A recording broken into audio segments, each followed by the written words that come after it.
हरे कृष्णा। भगवत गीता के इस वीडियो में हम शुरू करेंगे 16वें अध्याय का 16वां श्लोक। देखो, भगवान इस पूरे अध्याय में शुरू में जो भक्तों के लक्षण हैं उनको बताने के बाद मुख्यतः चर्चा कर रहे हैं अभक्तों के बारे में। उनको भगवान असुर, राक्षस कह के पुकार रहे हैं। अगर आप ध्यान से 16वां अध्याय पढ़ रहे होंगे तो आप ये पा रहे होंगे कि बेशक भक्ति में लगने के बाद, भगवत गीता के 15 अध्याय पढ़ने के बाद, हरि नाम करने के बाद, सब कुछ करने के बाद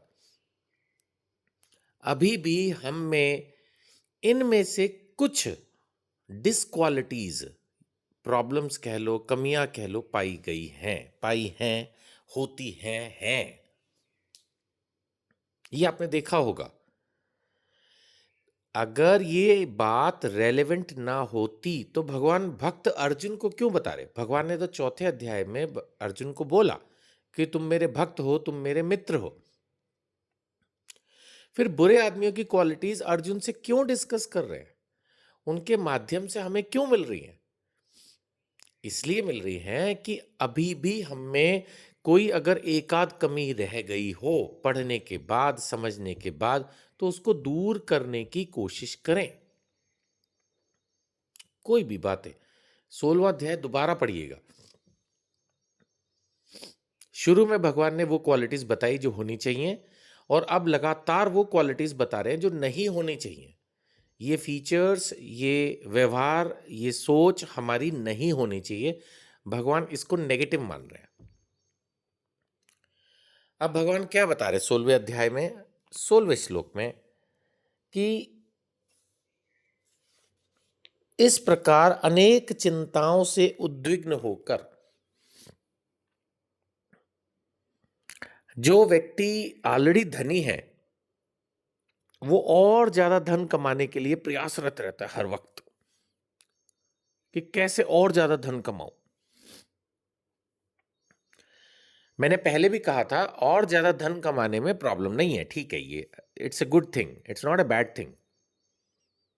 बट प्रॉब्लम ये होती है कि जरूरत से ज्यादा धन कमाने की कोशिश करने में आदमी दो गलतियां करता है। नंबर एक, भक्ति तो करता ही नहीं है। नंबर दो, हर समय परेशान रहता है, चिड़चिड़ा रहता है, तो क्रोध। नंबर तीन, जब पैसा कैसे भी कमाना ही है तो पाप भी कर बैठता है, गलत बिजनेस एक्टिविटीज करता है, गलत काम करने के लिए तैयार रहता है ना। और नंबर चार, प्रभुपाद जी भी लिख रहे हैं, जब वो इस कार्य में आगे बढ़ना चाहता है तो कभी कभी जब उसको सफलता नहीं मिलती और उसको लगता है कि किसी दूसरे की वजह से सफलता नहीं मिल रही, तो बजाय उसको अपने कंपटीटर के शत्रु मानने लगता है। कंपटीटर अलग होता है, एनिमी अलग होता है, लेकिन वो कंपटीटर ना मानकर एनिमी मान लेता है। यानी उसको प्रतियोगी ना मानकर क्या मान लेता है? अपना शत्रु। ये सोच परेशान करती है, और फिर बोलते हैं चिंता चिता समान। सो अनेक प्रकार की चिंताओं से उद्विग्न होकर, मोह जाल में बंद कर, मोह हो गया उसको, सही सोच नहीं पा रहा, वो मोहित भी हो गया है, आसक्त भी हो गया है। तो अब क्या हो रहा है? इंद्रिय भोग में अत्यधिक आसक्त हो जाते हैं। फिर ऐसा आदमी जब बहुत ज्यादा परेशान होता है तो फिर अपने दिमाग को सही जगह पे लाने के लिए कुछ लोग मदिरा पान करते हैं। इतनी टेंशन है। कुछ लोगों को मैंने ऐसा बोलते सुना है कि टेंशन में जीवन होने की वजह से उन्होंने सिगरेट का साथ ले लिया। अब फिर वही होगा ना, आप जब किसी चीज के पीछे दीवाने हो जाओगे, पागल हो जाओगे, हर चीज तो हो नहीं सकती ना, तो फिर क्या होगा? यही सब होगा, उल्टी सीधी हरकतें करने लगोगे। लेकिन ऐसा होने से लास्ट में जब आप सारे, भगवान ने क्या कहा था, भयावह कार्य करते हो और नॉट रिक्वायर्ड, जो नहीं चाहिए, ऐसे बेकार के काम करते हो, तो फिर क्या होगा? नरक में गिरते हो। भगवान ने कह दिया, यहां पर नरक शब्द का इस्तेमाल किया है। ऐसा नहीं है कि ये सिर्फ प्रभुपाद जी ने हिंदी में लिख दिया, संस्कृत के श्लोक में भी नरक शब्द का इस्तेमाल किया है। तो स्वर्ग लोकों के बारे में भगवान ने 9वें अध्याय के 21वें श्लोक में भी कहा था कि लोग स्वर्ग में जाते हैं। तो भगवत गीता में ही स्वर्ग का वर्णन है। 15वें अध्याय के 6ठे श्लोक में भगवान ने अपने लोक के बारे में भी बताया है कि वहां न सूर्य की जरूरत है न चंद्रमा की। तो भगवान ने हर तरह के लोगों के बारे में इसी भगवत गीता में बताया। अब यहाँ नरक शब्द यूज किया है भगवान ने कि जो इस तरह के लोग हैं जिनका वर्णन भगवान इतनी देर से करते आ रहे हैं, 16वें अध्याय में भगवान कह रहे हैं वो नरक में गिरते हैं। और पढ़ते क्या कह रहे भगवान, 16वें अध्याय की 17वें श्लोक में भगवान कह रहे हैं, अपने को श्रेष्ठ मानने वाले, देखिए अपने आप को अच्छा बेहतर मानना ही चाहिए, कॉन्फिडेंस बढ़ता है, बट अपने को श्रेष्ठ मानने का मतलब एक ये भी होता है कि दूसरे मूर्ख हैं। देखिए मैं अगर अमीर हूं तो मेरे अमीर होने से आप गरीब नहीं हो जाते हो। मैं अगर अच्छा हूं तो इसका मतलब ये नहीं कि आप खराब हो गए। मैं अगर सुंदर हूं तो इसका मतलब ये नहीं आप कुरूप हैं। मैं पढ़ा लिखा हूं इसका मतलब ये नहीं आप अनपढ़ हैं। मैं मजबूत हूं इसका मतलब ये नहीं आप कमजोर हैं। तो अगर आप सिर्फ आधा सोच रहे हैं तो कोई प्रॉब्लम नहीं है, दैट इज कॉन्फिडेंस, कि मैं मजबूत हूं, मैं सुंदर हूं, मैं अमीर हूं, मैं काबिल हूं, मैं पढ़ा लिखा हूं, लेकिन दूसरों को अपने से कमजोर समझना ये गड़बड़ है। सो अपने को श्रेष्ठ मानने वाले और सदैव घमंड करने वाले, तो फिर इस चीज का घमंड तो होगा ही ना कि मैं औरों से बेटर हूं। एक ये औरों से बेटर वाली फीलिंग कॉन्फिडेंस दिलाती है और एक ओवर कॉन्फिडेंस दिलाती है, घमंड दिलाती है। वो आप किस लेवल तक सोच रहे हो उस पर डिपेंड करता है। संपत्ति तथा मिथ्या प्रतिष्ठा से मोहग्रस्त लोग, कुछ के पास थोड़े पैसे और नेम फेम होता है तो वो ऐसे ही सबको पागल समझने लगते हैं, सबको अपने पीछे दौड़ाएंगे, बदतमीजी से बिहेव करेंगे। वो है, ये उनकी बात करें भगवान। संपत्ति तथा मिथ्या प्रतिष्ठा से मोहग्रस्त लोग किसी विधि विधान का पालन ना करते हुए भी कभी कभी नाम मात्र के लिए बड़े ही गर्व के साथ यज्ञ करते हैं। अब इसी यज्ञ में समझ लो दान भी आ गया, कोई सोशल एक्टिविटी भी आ गई, ऐसे ही बस। मैं किसी भी बड़े आदमी का नाम नहीं ले रहा, इसमें फिल्मी कलाकार भी इन्वॉल्व हैं। ये लोग नॉन वेज भी खाते हैं, ड्रिंक भी करते हैं, सुना है दुनिया भर का व्यभिचार भी है इनके जीवन में, सुना है, पता नहीं क्या सत्य है, लेकिन कभी कभी ये सोशल एक्टिविटी करते भी दिखते हैं। अरे क्या नाटक है, पहले अपना जीवन तो सुधारिए, सात्विक जीवन हो, उसके बाद आप कुछ अच्छे काम करो तो अच्छा है। अब मेरी ये बात सुनकर आपके दिमाग में हो सकता है प्रश्न आए कि क्या उनको वो अच्छे काम नहीं करने चाहिए? नहीं करने चाहिए, करो, क्या उससे पाप लगेगा? ना ना ना, दान तो दान है। आपने किसी भी भावना से दान किया हो, भगवान कहते हैं निष्काम भाव से दान करो, कर्म करो, लेकिन फिर भी आपने कम से कम चाहे दुनिया को दिखाने के लिए ही सही, अगर माना कोई बड़ा दान दिया है भारत सरकार को या कोई सोशल एक्टिविटी की तो अच्छी ही बात है, लेकिन भगवान उसको ज्यादा कंसिडर करने वाले नहीं है। बुराई कुछ नहीं है, एक बुरा व्यक्ति भी अगर दान कर रहा है तो ठीक है, दान कर रहा है ना, चलो कुछ तो अच्छा कर रहा है। और भगवान तो इतने दयालु हैं, चाहे उसने 100 में से 90 काम 95 काम खराब किए हो, तब भी वो 5 काम अगर उसने अच्छे किए तो उन 5 के लिए भी उसको कुछ ना कुछ अच्छा फल देगा। ये भगवान की महानता है। लेकिन भगवान फिर भी उसको भी कोई बहुत वैल्यू नहीं दे रहे, उसको कोई बहुत पसंद नहीं करने वाले ऐसे व्यक्ति को जो वैसे तो सारे खराब कर्म करता है और अब थोड़ा बहुत यज्ञ या कुछ इस तरह का दान कुछ करके दिखा रहा है, वो कोई वो कुछ नहीं है। नहीं, अब एक आदमी जो है वो माना महीने में 2 बार एकादशी व्रत करता है, भगवान उसको बहुत पसंद करेंगे।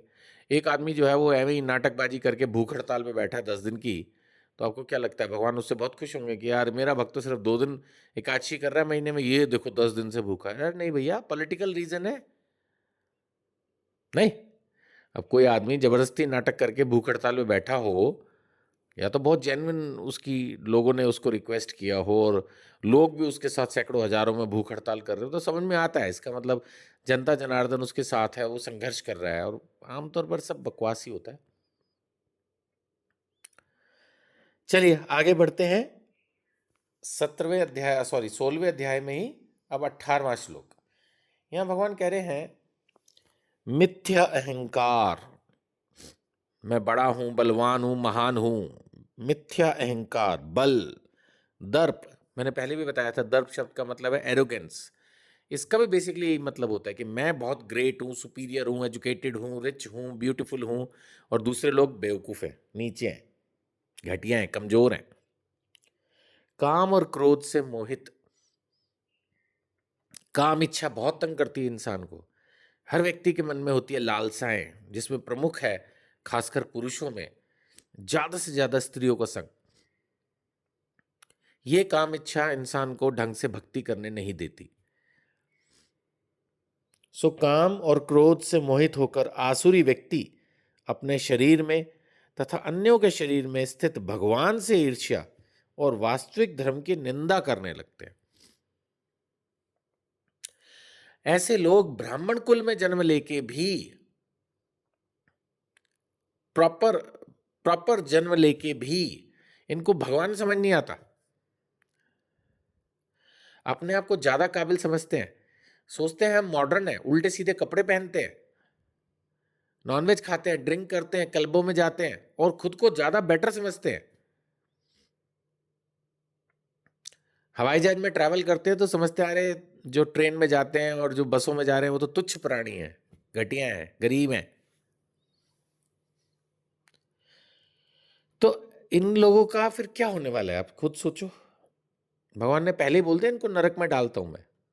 ये जन्म इनका बीत जाएगा, क्योंकि इनको ये जन्म मिला हुआ है पिछले जन्मों के गुड कर्मास की वजह से। हो सकता है कभी किए हो इन्होंने कुछ यज्ञ, दान, तपस्याएं पिछले जन्म में किसी के प्रभाव में आके, तो वो ये सब मिला हुआ है इनको, लेकिन टेम्परेरी है। जिस दिन इसका फल खत्म, उस दिन अचानक मृत्यु भी आ सकती है, और फिर बस चैप्टर खत्म, और उसके बाद चालू, फिर दंड मिलने चालू हो जाएंगे। सेट ऑफ तो होता नहीं, मैंने पहले भी कई बार बताया है। जो अच्छे कर्म करते हैं अच्छे का अच्छा फल देंगे, बुरे का बुरा। ऐसा नहीं है कि आप बोलो मैंने 95 अच्छे किए 5 खराब, तो ऐसा करो 95 - 5 90 अच्छे कर्मों का फल दे दो ना। भगवान कहता है 95 अच्छे किए 95 का फल दूंगा, 5 बुरे के 5 का भी फल मिलेगा। तो ऐसे लोग, जब अच्छे कर्मों का फल खत्म हो जाता है, बहुत लोग मेरे से प्रश्न करते रहते हैं, मैं जवाब नहीं देता, कि जो ये बुरे आदमी हैं उनको उनके साथ इतना अच्छा क्यों हो रहा है। पहली बात तो आपको लग रहा है ना अच्छा हो रहा है, उनसे पूछो जो आपको दूर से अच्छे दिख रहे हो। आपके अच्छे की डेफिनेशन ये है कि उसके पास बड़ा घर है, आपकी खुद की डेफिनेशन गलत है। उसके पास बड़ी गाड़ी है, बड़ा घर है, बड़ी फैक्ट्री है, बड़ा ऑफिस है, तो आपको लगता है बड़ा खुश है। क्या पता अंदर से पूछो, उसकी पत्नी नालायक हो, बच्चे नालायक हो, उसके शरीर में हो सकता है अनेक तरह की समस्याएं हों, बिजनेस चल रहा है लेकिन लॉस में चल रहा है, लोन में हो, आपको क्या पता।